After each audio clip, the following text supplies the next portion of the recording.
What choice does Europe have? Democracy and human rights are under attack from China, from Russia, and from MAGA. Basically, Trump and Putin are saying you don't have real sovereignty unless you either have thousands of nuclear weapons or you have more than 1 billion people. But Donald Trump has rebranded corruption to be called business deals. Apparently, you can just call a bribe a business deal, and all of a sudden it's legal and 40% of Americans are okay with it. Witkoff can't even name the 4 regions of Ukraine that were annexed. He doesn't know anything about Ukraine's geography. He's never been to Kyiv.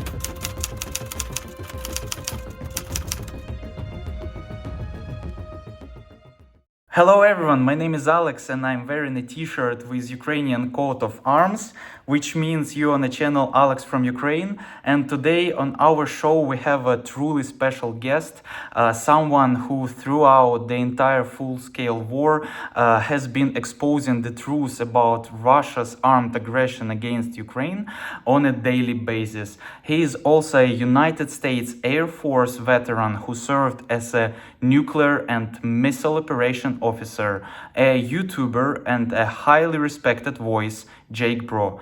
Jake, welcome and thank you very much for joining us today. Hello, Alex. Nice to meet you. Glad to be on your channel.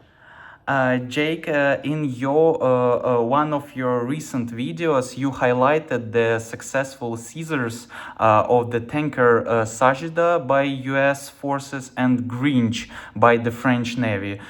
Do you see this as a beginning of a coordinated and genuine open season on Russia's shadow fleet? Are there signs that is becoming of a systematically Western strategy to physically choke Russia's economy rather than just isolated incidents? I think in total there's probably more than 1,000 ships that belong to Russia's shadow fleet. They own outright about half of them, 500, and then another 500 are owned by other companies or countries that lease and partner with the Russians.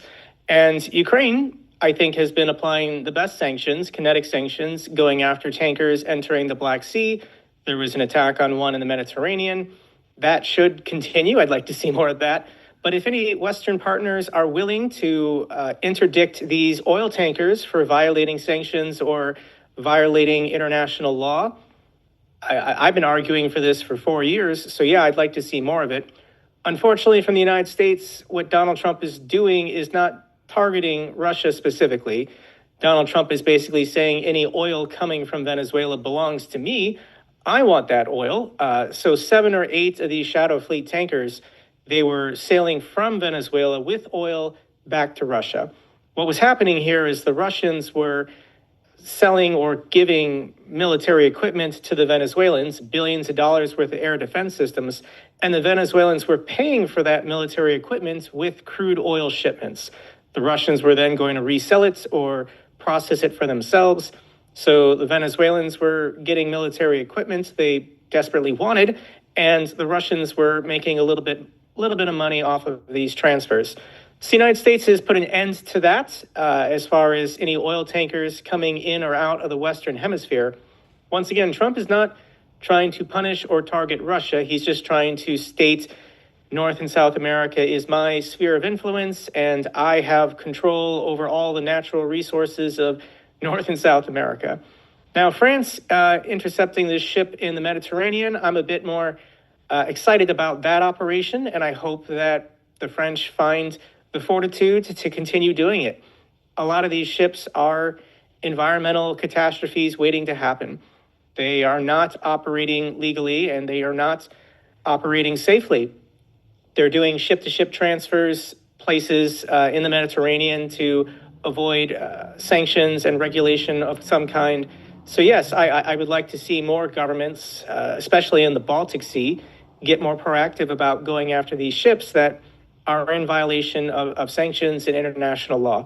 I don't think we need to worry about a Russian response. I don't think Russia's capable of doing any more than they're currently doing.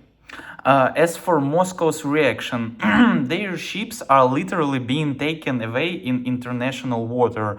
Do you think Russia would dare to escalate military at sea against NATO, or will they once again swallow the humiliation in silence, as they usually do?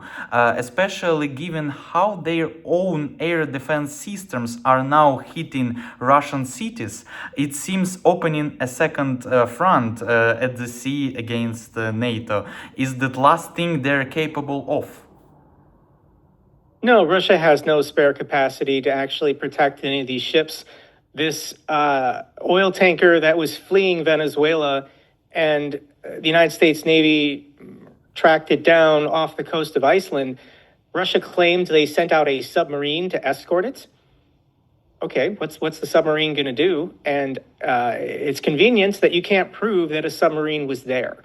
So the Russians are claiming that they're doing things that they're not actually doing because they don't have the capacity or the ability to do anything extra.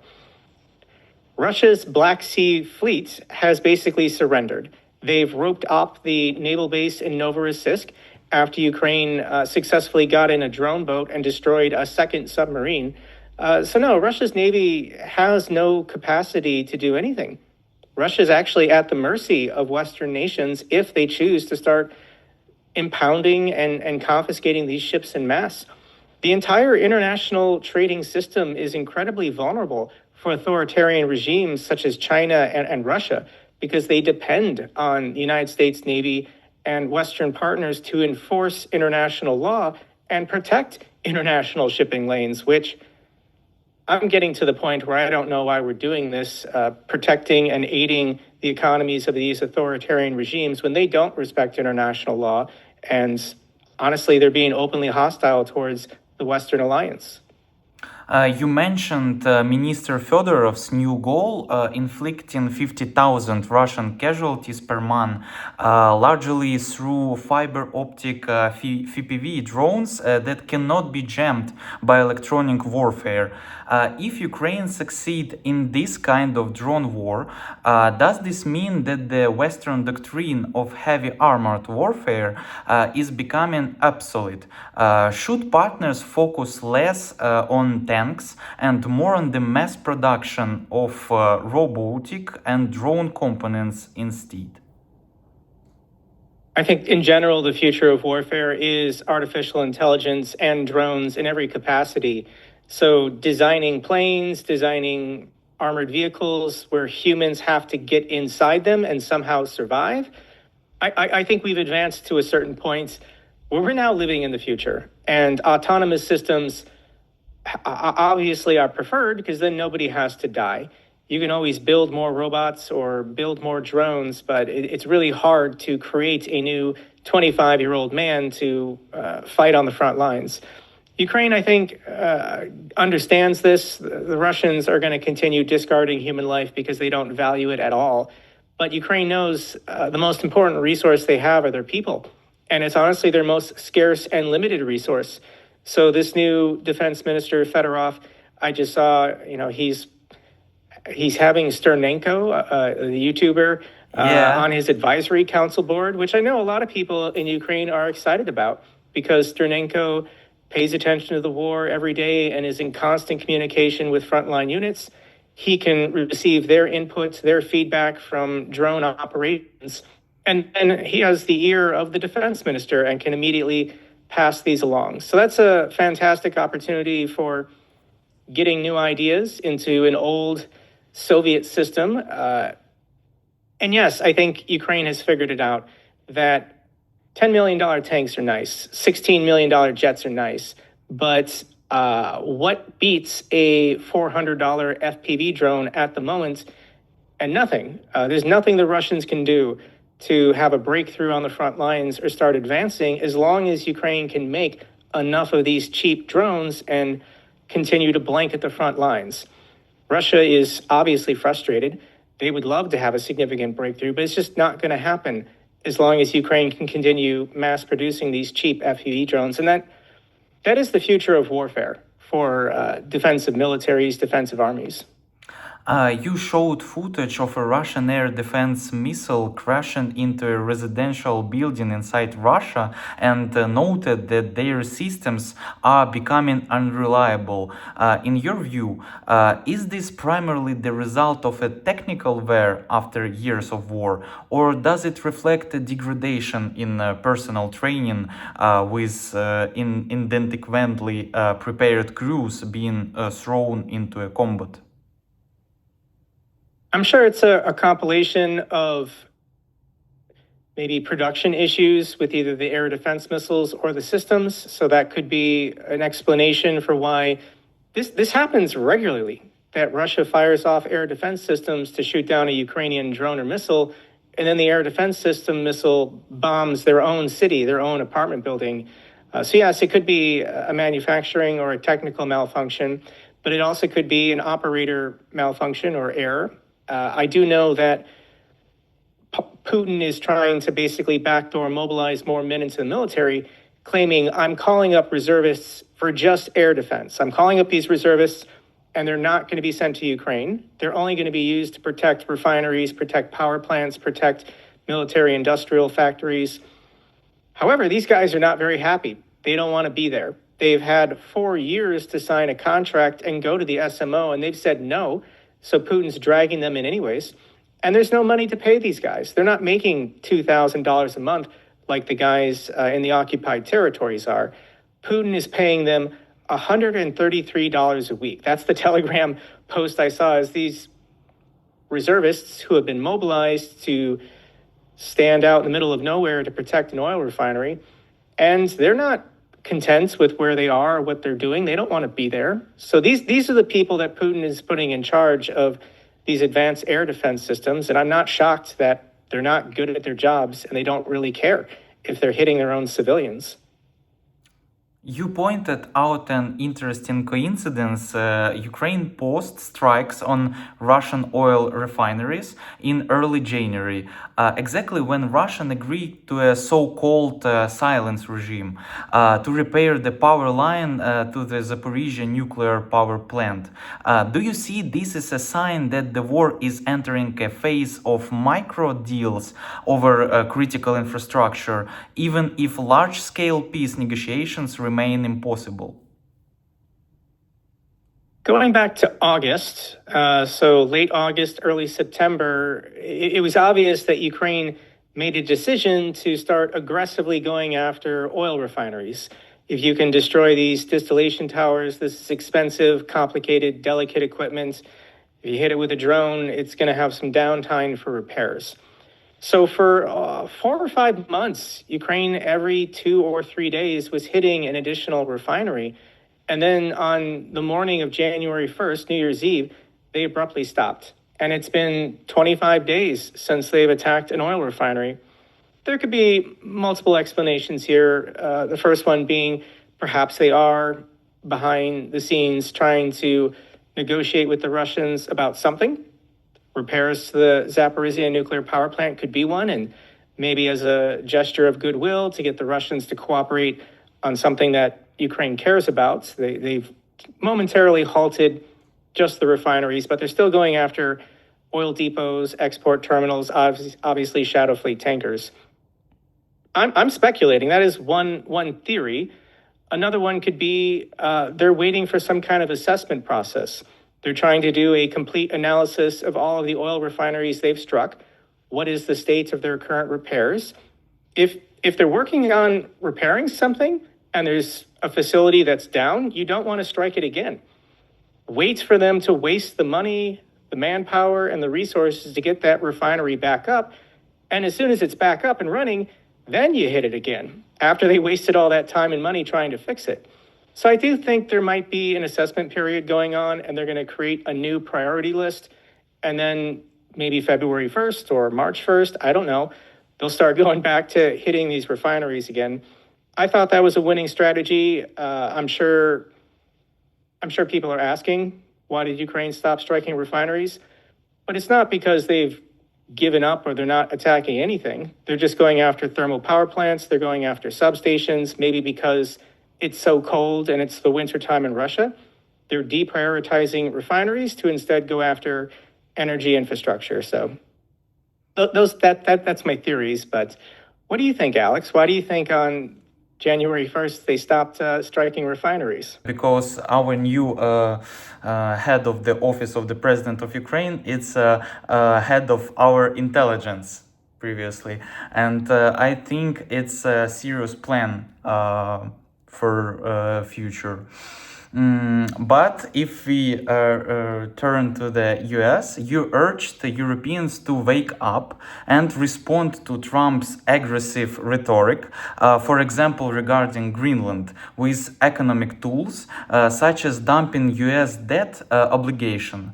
But realistically, is Europe capable to fighting an economic war on two fronts, against Russia and against a potential Trump administration, without risking serious damage on itself? What choice does Europe have? Democracy and human rights are under attack from China, from Russia, and from MAGA, and from Donald Trump himself. The United States at the moment is not a functioning democracy anymore. I don't believe we'll have free and fair elections in November. MAGA has no interest in ever peacefully transitioning power back to a liberal or a Democrat. They will use violence to exert themselves and maintain total control over the American system. So the values of MAGA and Trump are more comparable politically to the Russians than they are to the Europeans. So what's happening here with Greenland, if you want my honest assessment, one, it's a big island and Trump likes big things. I'm sure if Trump took Greenland, he would rename the islands to Trump land. There also is the natural resources. I'm sure Trump's billionaires and oligarchs would love to get their hands on the lithium and diamond and all the mineral deposits and natural resources. The third aspect, and this might actually be real, that what Trump and MAGA is saying about security needs is real if the remaining NATO countries become hostile to the United States. If the United States does actually need Greenland for Iron Dome or Golden Dome or whatever he's calling it, that only makes sense to have if you're being hostile towards the NATO alliance and you're no longer part of the NATO alliance. So this is a tell. This is the clearest indicator to the rest of the NATO alliance and Europe that America is not your friend. We are no longer your ally. Trump wants to take Greenland and occupy it so that he can maintain control over the Arctic trading routes and the flight path of ICBMs should there be a shooting war, because he doesn't think or doesn't want to be part of NATO anymore. And he doesn't care what happens to Europe. So I'm sorry. I understand this is shocking given that the Western Alliance has maintained global peace and we've had so much economic prosperity the last 80 years since World War II ended. But the old system is gone and we live in a new, dangerous world. So to my friends in Europe, I'm sorry, your standard of living might stop going up and your economies might suffer and you might have economic turmoil. Because yes, you're being squeezed from the East in Russia and from the West in the United States. And I'm, as an individual, trying to do all I can to help my friends in democracies around the world. But Donald Trump is a threat to your way of life and your values. So you should respond appropriately. You talked about Trump's absurd idea of creating a so-called peace council where figures like Lukashenko and Orban could join for any entry fee of $1 billion. If sounds like an attempt to legitimize a global mafia, if Trump is truly building an alliance with dictators while at the same time treating NATO with tariffs over Greenland, does that mean Europe could find itself surrounded not only from the east by Russia, but also from the west by United States? The Board of Peace is a joke. Donald Trump is just looking for free money. To join Trump's Board of Peace, you have to give him personally $1 billion. Lukashenko doesn't have an extra $1 billion laying around. I think there was a report that Trump was willing to waive the application fee for his good friend Lukashenko. But the Saudis, Turkey, whoever, I mean, the list was so absurd. There's no real democratic countries joining Trump's peace board, and he's going to remain the forever chairman of it. But like, what are the enforcement mechanisms? Donald Trump's going to use the U.S. military to enforce the decisions of his board of peace on what countries are going to be attacked, invaded, or absorbed or annexed by its members?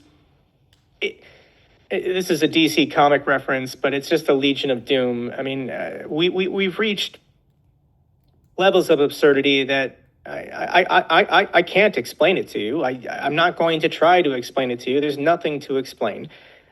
Trump had a presentation and a display at Davos, and that's all it was. Trump just marketing himself to billionaires at Davos, seeing who is dumb enough to give him money, and it's just a scam. So I wish I had a better answer for you, but I don't. There's no explaining what he is currently doing. I'm understand, and you showed a map referencing Orwell's 1984 and mentioned Alexander Dugin's concept of a tripolar world where only a few superpowers exist and the sovereignty of smaller nations is erased. Trump often calls himself an isolationist, but annexing Greenland is pure imperialism. Am I right in understanding your view that Trump and Putin ultimately shared the same goal, dismantling international law and returning the world to a colonial era mindset where they simply divide the map between themselves? Colonialism is just another word for empire.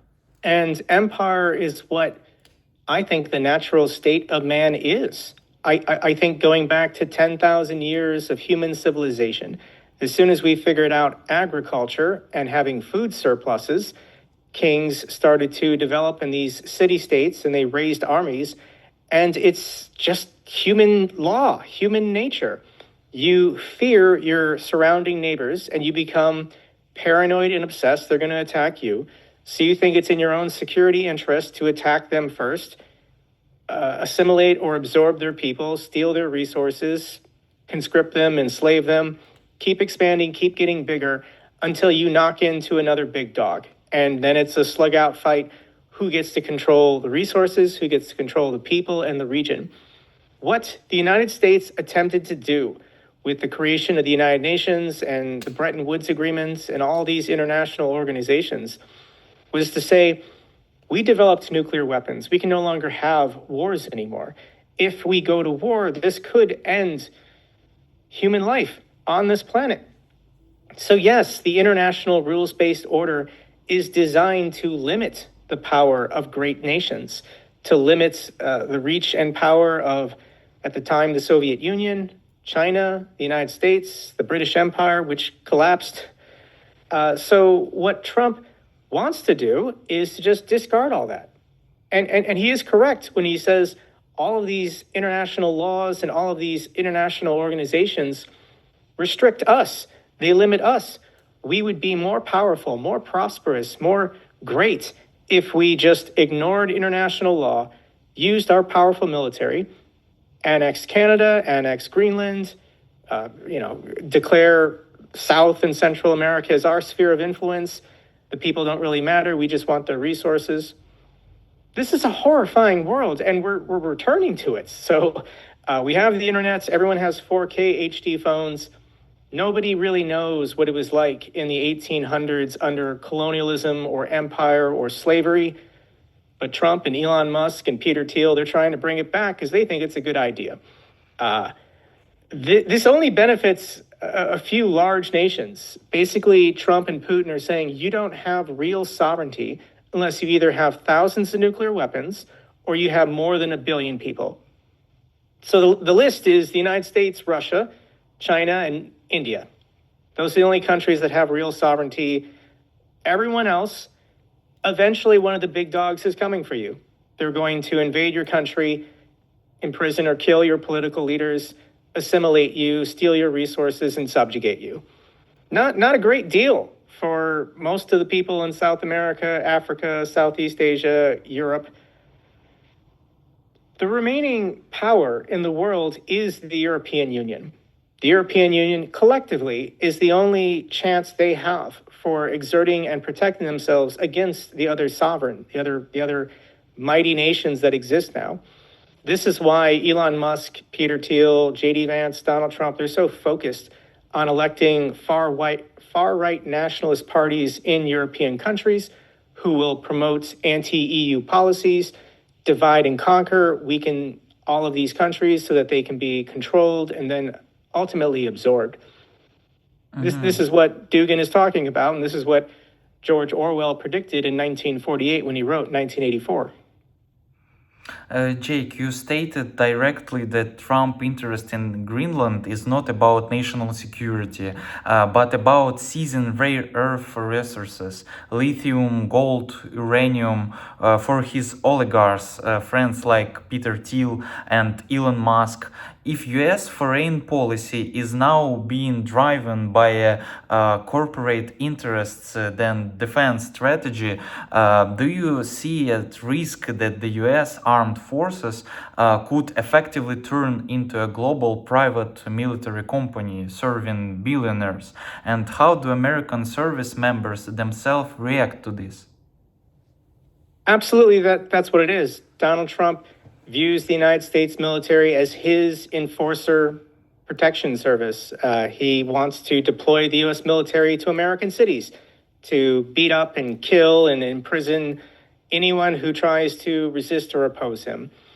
Delta Force, kidnapping the president of Venezuela. I understand Maduro's a bad guy. I'm not defending Maduro.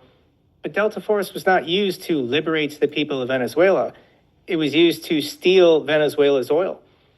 The United States doesn't control Venezuela, and Trump supports Rodriguez, Maduro's vice president, to be the new dictator of Venezuela. He thinks she'll be less effective and weaker as a woman, and he can somehow bully or control her into giving up more oil. But the United States Navy is seizing these oil tankers. Trump is then selling the oil and keeping the money for himself in a Qatari bank account. The United States military is now plundering. They're a privateer force, seizing natural resources from other nations, and then that money is going into the president's personal bank account with no oversight that only he controls, being held in a bank in a foreign government. Like, it's just corruption on an unimaginable scale. So your question is, what does the average military member think or feel? And I'm sure there's lots of people outraged and upset, and maybe they won't renew their enlistment contract. Maybe when their service commitment as an officer ends, they're going to finally get out. But at the same time, pay and benefits. If you're serving in the United States military, you have health care, you have a housing allowance, you have job security, you're paid decent enough. So it's hard to tell people to give up their way of life and their livelihood because an election elected a fascist authoritarian. You could just say, if we wait 3 more years, maybe we can get another change of governments and we can ride this out. I know that senior leadership in the military is resisting Trump. They're telling him no. He is firing generals and admirals left and right to try and replace them with people who will be more compliant to his imperialist demands. But there's going to be a breaking point at some point in the United States. I understand, Alex, you've probably never been to the United States. You don't really understand what's happening here. But this is a fight for our democracy. This is a fight for what kind of a people do we want to be going forward. I understand the United States as the police of the world has done horrible things in the last 100 years, but we've always had at least a narrative that we want to promote democracy. We want to promote human rights. We want to help people. And Donald Trump is saying all of that garbage is gone. We are just a ruthless, mass murdering empire who pursues our own self-interest viciously. And I, as the sovereign of this new empire, can enrich myself as much as possible. And you, my supporters, Americans, should support that because my power is your power. the wealthier and more influential I become as the sovereign of this new American empire, the more viciously I can pursue our nation's interests. And Donald Trump views himself as the nation. So anything that prospers and benefits Trump, by extension, prospers and benefits MAGA. So Americans should be celebrating their new emperor and all of his conquests and glories through the United States military around the world. I understand this sounds insane. This is insane. We live in insane times, Alex. So I wish I had more standard, better answers for you to explain what's happening. But the old system is dead, and we need to live in the new reality. We need to speak with new language and new terms to understand better what is going on. Yeah, it's truth. And for next question, we need to return to Ukraine front line. And you showed footage of Russia's C-400 systems worth billions of dollars being destroyed by drones. If even the most advanced air defense system are so vulnerable to cheap FPVs, does this signal that the end of air power and air defense dominance as we know it? Does it still make sense for NATO to invest heavily in systems like Patriot if $500 drones can neutralize their radar? Yes and no. For Patriots, the benefit is it can shoot down ballistic missiles. Ballistic missiles, hypersonic missiles, those are the most dangerous kinds, but those are going long distances. These cheap FPV drones, I mean, they're shorter range. I understand Ukraine is making Firepoint 1 and Firepoint 2 drones, but most of these air defense systems that are being destroyed are within maybe 300, 400 kilometers at most. But ballistic missiles can go a lot farther. I can't remember what the range of an Orshnik is, an IRBM. So there's always going to be a value and need for the most advanced air defense systems to protect against ballistic and cruise. But in general, yeah, air defense systems have a huge weakness in that they have to emit radar signals. We haven't figured out how to build an air defense system that doesn't give off a radar signature. And anything emitting a radar signature can then be tracked. You can pinpoint the location of origin. You can then send, you're right, cheap drones to go blow up that radar system. Usually the launchers are not far away from it. Get the launchers as well. So, I mean, it's the history of warfare. From the invention of the bow and arrow, there's always been a new weapon and then a new counter to that weapon. And then they both become obsolete when new weapons are invented and new counters. So what we're seeing and experience is just an acceleration, given that there's a hot war going on. In times of peace and quiet, we're not really innovating that fast. But as soon as cities are being blown up and people are dying, there's great urgency for technology and weapons developers to innovate faster because you need to save lives. And I don't think Russia has figured out how to protect their forces because they're still using S-300, S-400, Panzer, whatever. And yeah, these are extremely vulnerable. And we see the compilation videos of Ukraine destroying basically a Russian air defense system every single day. When I think the production of Panzer S-1 systems, they make like 2 a month, and Ukraine's definitely destroying more than 2 a month. Yeah. You quoted General Syrskyi, who spoke about planning an offensive as far out as 2026 in order to exhaust Russia's now. Isn't such a long pause in large-scale offensive operation politically risky for Ukraine, given Western voter fatigue? How can Ukraine sell the idea of a two-year strategic defense to partners who want quick and visible results? I don't think anyone is demanding of Ukraine quick and visible results. The thing is, I do believe Ukraine wants to negotiate. I do believe Ukraine wants a ceasefire because they believe that will benefit them. I think initially, going back to maybe March of last year, Zelensky was hesitant to agree to any kind of ceasefire. The narrative or belief being if Russia can take a pause or a breather, they'll then stockpile drones and missiles, and then when they want to reinitiate the war, it'll be more devastating. But I think Zelensky has figured it out that if there's a pause in the war, there could be a mutiny. There could be a revolution in Russia. If the guns go silent for a couple months and maybe frontline soldiers stop getting their big paychecks, or they're allowed to have a breather and then evaluate, well, what was this all for? What was the benefit to the last 4 years when we've only gone 40 kilometers deep in the Donbass region? So I think what Sersky is saying with we need to go on the offensive is he wants to humble or humiliate the Russians, comparable to the Kherson counteroffensive, the Kharkiv counteroffensive, the excursion into Kursk.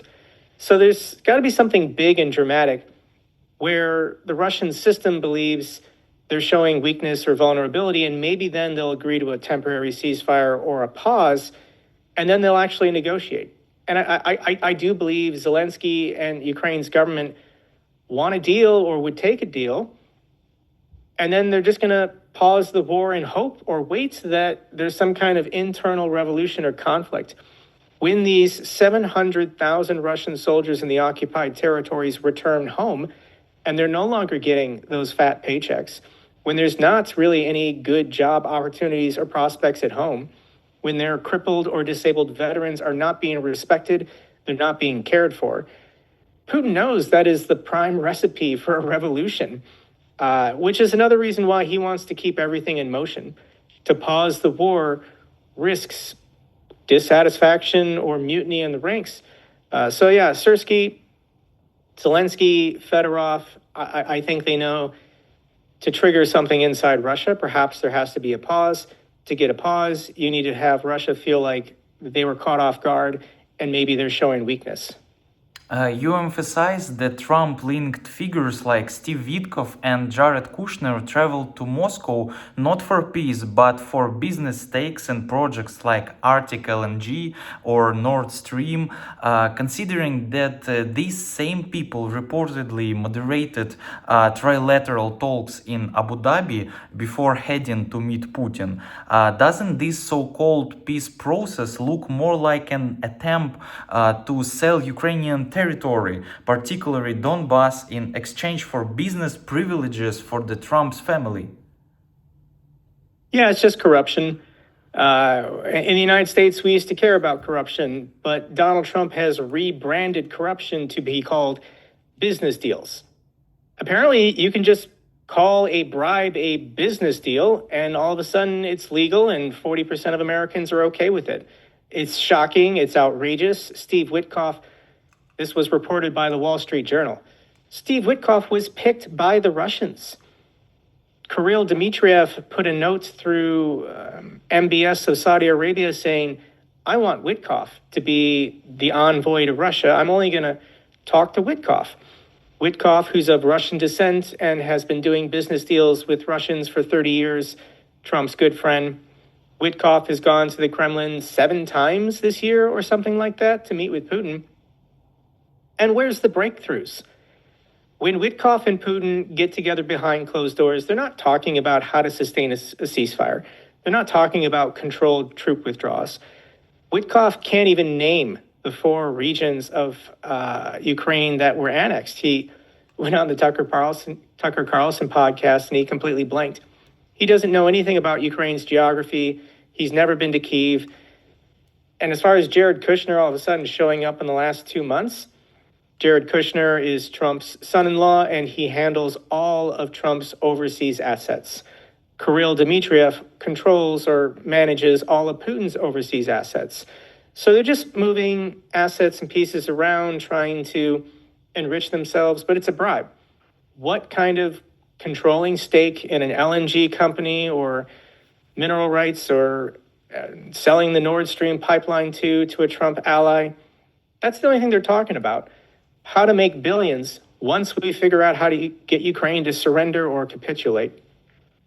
I'm sorry, as an American, it's shameful and embarrassing, but we have to speak openly about this. We have to speak honestly about this. And to my friends in Europe, The United States is not on your side. They are hostile towards you, and only your European partners and allies can assist you and help you defeat the Russians at this point. Thank you so much for your perspective and thoughts about that. President Zelensky has stated that the US security guarantees agreement is 100% radiant, only awaiting signatures. But you also mentioned Trump's idea of a paid peace council with dictators like Putin and Lukashenko, requiring as 1 billion entry fee.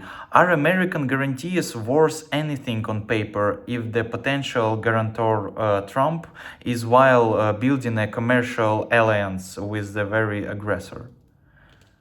No, the word of Donald Trump is completely worthless.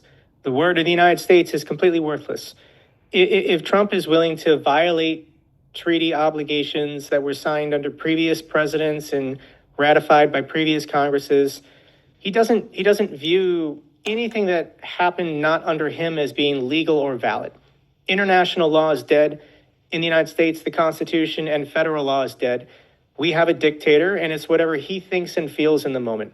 So maybe Trump will genuinely say, yeah, these security guarantees are real, but then a week later he'll change his mind, depending on how he feels.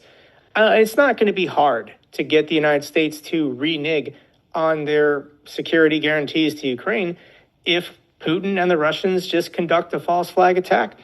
They say Zelensky launched drones at my residence and they tried to kill Vladimir Putin, the dear leader. Trump doesn't believe his own CIA. Trump doesn't believe his own intelligence agencies. He will take the word of Vladimir Putin over U.S. intelligence every time, because Vladimir Putin is his dear friend who also gives him billions of dollars through business deals. There could be security guarantees offered by European partners that could be substantial and a credible deterrent that could lead to an end to the war. I'm not saying it's impossible. I'm just saying the word of the United States is garbage, and Donald Trump is not a reliable partner to anybody in the world unless you're giving him and his children billions of dollars. That's the only thing he cares about or will show real loyalty to.